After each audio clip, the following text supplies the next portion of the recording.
ఆహ్వానింపబడగానే అక్కడికి వెళ్ళగానే జరిగింది ఏంటంటే, యేసుప్రభు వారు అక్కడికి వెళ్ళారు, ద్రాక్షరసం అయిపోయింది.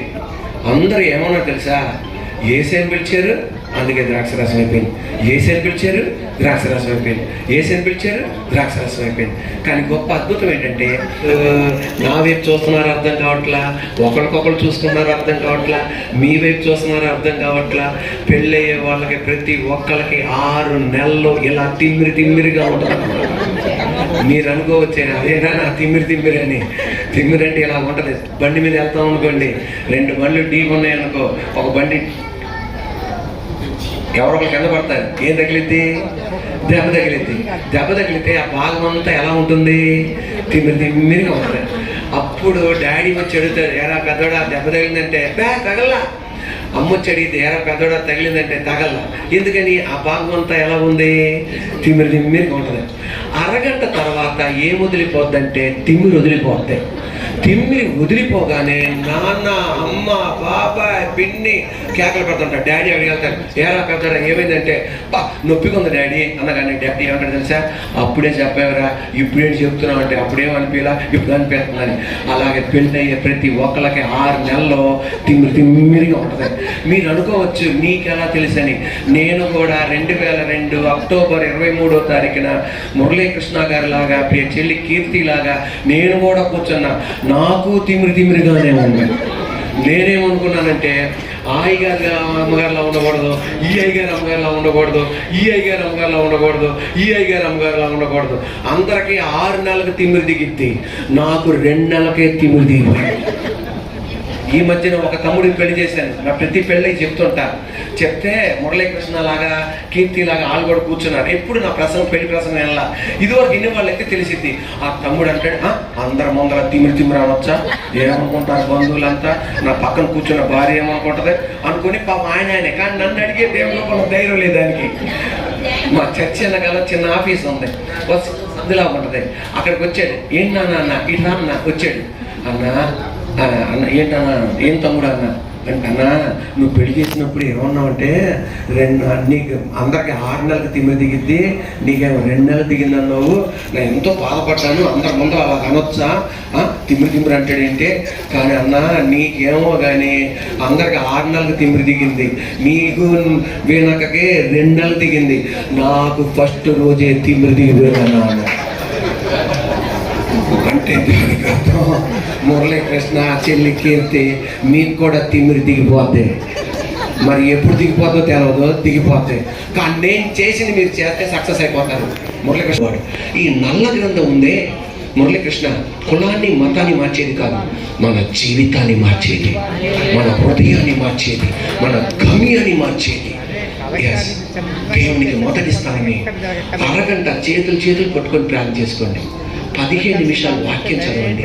ప్రతిరోజు మిమ్మల్ని డైరెక్ట్ చేస్తుంది. మీ కుటుంబం అద్భుతంగా ఉంటుంది.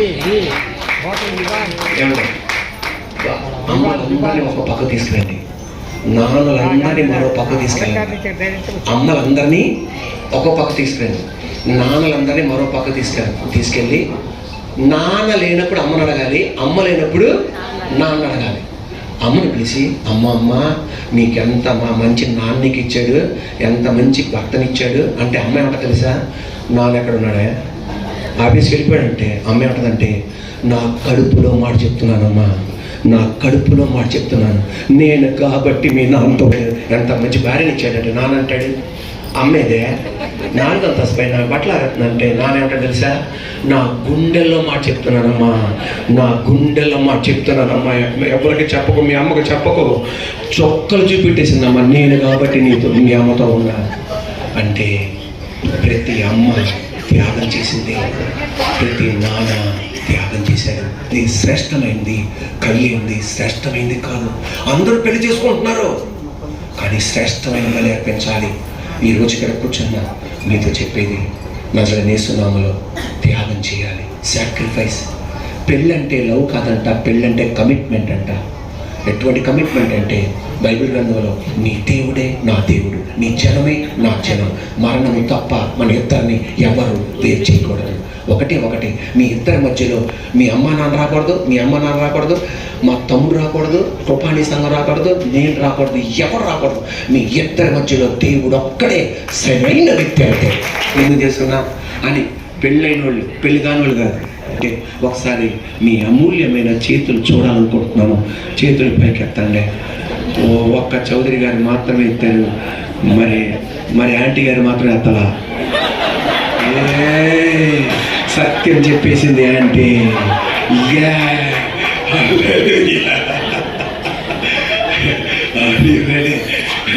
సాధారణండి వాళ్ళు ఒకసారి చెప్పకూడదు, అందరం గట్టిగా చాలా. నా భార్య వస్తుందండి, నా భార్య ఇటువైపు కూర్చోటండి. నేనేం చేశానంటే చాలా ధైర్యంగా నా భార్య చేతులు తిద్దని ఎంతమందికి ఇలా దాన్ని ఎందుకు పెళ్తారు, ఎందుకు నన్ను పెళ్లి చేసుకోలేదు అన్న వాళ్ళు ఎవరన్నా ఉంటే చేయొద్దండి అంటే ఒక్క కంటితో నా భార్య వైపు చూసి ఆమె ఎత్తలేదండి. అంటే దానికి అర్థం నా భార్య కూడా అనుకుంది ఇలాంటి ఎందుకు చేసుకున్నాను రా మా జూలియా అనుకుందో లేదో నాకు తెలియదు. ఆయన ఏం పెట్టి చూడండి, దేవుని మొదటి స్థానం ఏమండి, 2 వేచి ఉండండి. మురళీకృష్ణ గారు, అమ్మ కీర్తి, మురళీకృష్ణ గారిని నువ్వు అర్థం చేసుకోవాలంటే 2 వారాల్లో వాళ్ళ ఫ్యామిలీ మొత్తం అర్థం చేసుకుంటాం. కానీ మురళీకృష్ణ గారు, నేను చెప్పేది మర్చిపోకండి, మీరు కీర్తి గారిని అర్థం చేసుకోవాలంటే 99 సంవత్సరాల 3 నెలల 6 రోజులు పడుతుంది. అంటే దానికి అర్థం ఏ భర్తలు కూడా భార్యల్ని అర్థం చేసుకోవటానికి వెళ్ళకూడదు. వెళ్ళారంటే మీరు మెంటల్ అయిపోతారు. మెంటల్ స్క్వేర్ అయిపోతారు మీరు.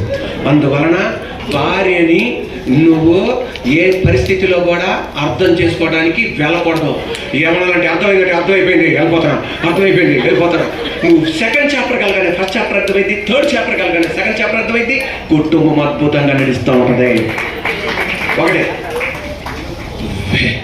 దేవునికి ప్రాధాన్య స్థానం ఇవ్వాలి, 2 వేచి ఉండాలి, 3 ప్రేమ కలిగి ఉండాలి. మా చర్చిలో భార్యాభర్తలు వస్తున్నారు.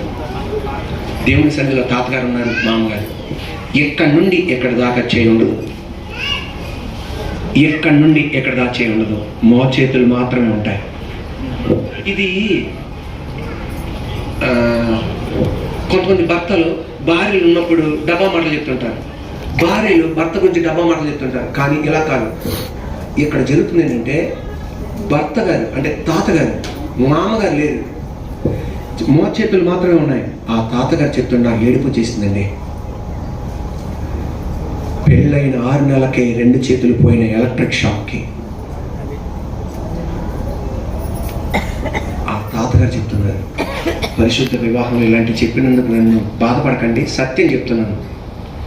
ఆ తాతగారు చెప్తున్నమాట, ఉదయం అన్నం పెట్టేది మామే, మధ్యాహ్నం అన్నం పెట్టేది మామే, సాయంత్రం అన్నం పెట్టేది మామే, ఉదయం బ్రేక్ఫాస్ట్ ఇచ్చేది మామే, టూత్ బ్రష్ తీసుకుని పళ్ళు తోమేది మామే, తల దువ్వేది మామే, ప్యాంట్ తొడిగించేది మామే, షర్ట్ ధరింపజేసేది మామే, కంటికి పూసి తీసేది మామే. ఏడ్చుకుంటూ చెప్పింది, ఇది డబ్బిచ్చిన ప్రేమ కాదయ్యా, అందరినిచ్చిన ప్రేమ కాదయ్యా, సిల్వలో వేసే చూపిన ప్రేమ. కానీ భార్య భర్తల సంబంధం పరిమితి లేనిది. ఈ రోజున మనందరి జీవితంలో 3 గృహాలు ఉన్నాయి. ఒకటి అమ్మ ఉదరం, అంటే అమ్మ కడుపు, అమ్మ గర్భం, అమ్మ పొట్ట, అమ్మ ఉదరం. ఈ గృహంలో 9 నెలలు మనం ఉన్నాం. ఈ గృహం వదిలేసేస్తాం. 9 నెలల్లో 10 నెలల్లో రాను అంటే కోసేసి పెట్టి తీసుకొస్తాను. నేను ఇంకో గృహానికి వచ్చాం, అదే భూమి అన్న గృహం.